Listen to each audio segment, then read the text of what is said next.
One ragi ball is equal to 70 gram of carbohydrates.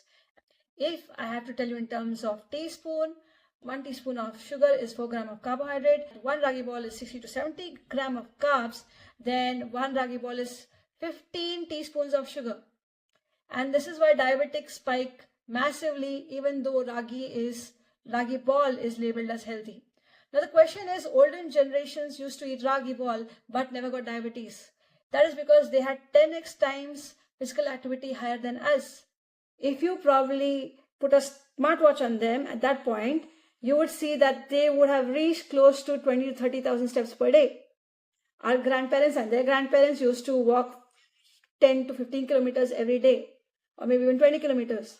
They used to do farming. They used to carry water from wells to their homes. They used to walk to the relatives' house. They used to walk to the markets. They used to walk as much as they could because they did not have the comfort of vehicles. There was a lot of manual labor and there was very high muscle usage. Finally, all these activities leads to increase of muscle mass and no sugar spike despite eating heavy duty ragi balls.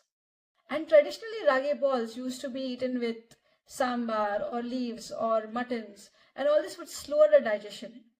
And the old ragi was stone ground. It was very high in fiber. It was not as fine as we get it today. Today's ragi flour is machine ground, ultra fine and cooked in a gel. Fastest glucose conversion happens because of this. So what is the inference here? Ragi ball can digest extremely fast and will give you a major sugar spike immediately. One ragi ball is equal to almost 15 teaspoons of sugar. Sure, you would think twice again before having it. And older people did not get diabetes despite eating ragi ball because they had less processed ragi, very high physical activity, and we have none of these. But you want to continue to eat ragi because we have seen our grandparents eat this and live 90 years or 98 years or 100 years. And we think just eating ragi ball is going to get us there.